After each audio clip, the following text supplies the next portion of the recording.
Yesus berkata, akan datang seorang setelah dirinya, pembawa kebenaran yang akan membimbing manusia selamanya. Jika bukan Nabi Muhammad, lalu siapa? Bismillahirrahmanirrahim. Assalamualaikum warahmatullahi wabarakatuh.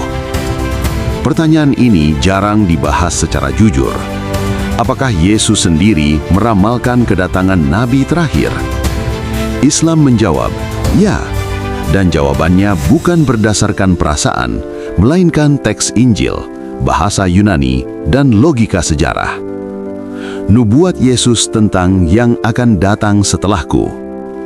Dalam Yohanes, Yesus berulang kali berkata, adalah lebih berguna bagimu jika aku pergi, karena jika aku tidak pergi, penolong itu tidak akan datang. Yohanes 16 ayat 7. Yesus berbicara tentang sosok yang datang setelah Yesus, membawa kebenaran, membimbing manusia, tidak berbicara dari dirinya sendiri, memuliakan Yesus. Pertanyaannya, siapakah dia?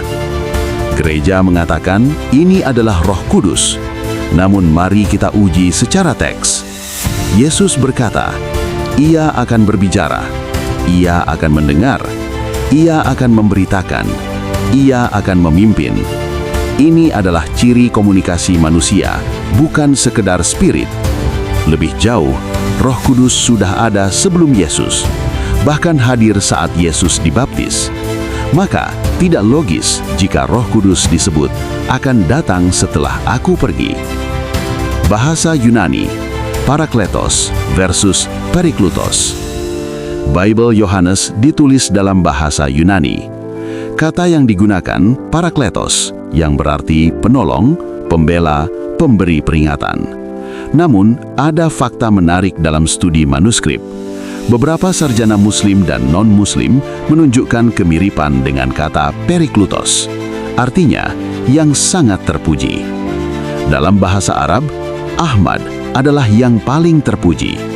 Dan Al-Quran menyatakan, Isa putra Maryam berkata, wahai Bani Israel, sesungguhnya aku adalah utusan Allah kepadamu dan memberi kabar gembira tentang seorang rasul yang akan datang setelahku. Namanya Ahmad. Surat As-Saff ayat 6. Ini sinkron secara makna, bukan kebetulan. Mari kita uji secara objektif. Yesus berkata sosok ini datang setelah Yesus membawa kebenaran sepenuhnya, tidak berbicara dari dirinya sendiri, memuliakan Yesus, membimbing umat manusia.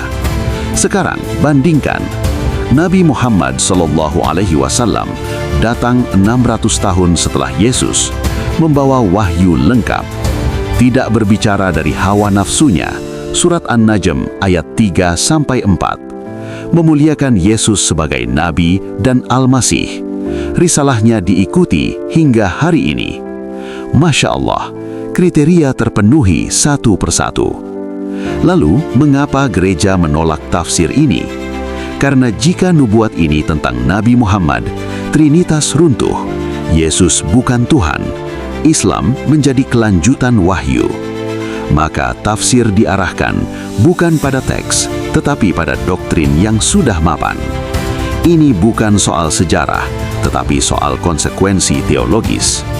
Kristen dan Katolik harus tahu bahwa Al-Quran tidak datang menghapus Yesus, tetapi memuliakannya.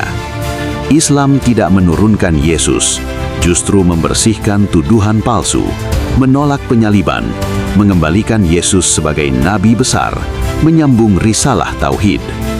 Jika Islam menjiplak Kristen, mengapa Islam menolak inti doktrinnya? Jika Yesus benar-benar mengajarkan Tauhid, dan jika ia benar-benar menantikan seorang pembawa kebenaran setelahnya, maka pertanyaannya bukan mengapa Islam berbeda, tetapi mengapa Islam begitu konsisten dengan ajaran para nabi. Islam tidak datang membawa Tuhan baru, tetapi menyempurnakan pesan lama. Jika kajian ini membuka perspektifmu, subscribe dan bagikan. Kebenaran tidak takut diuji.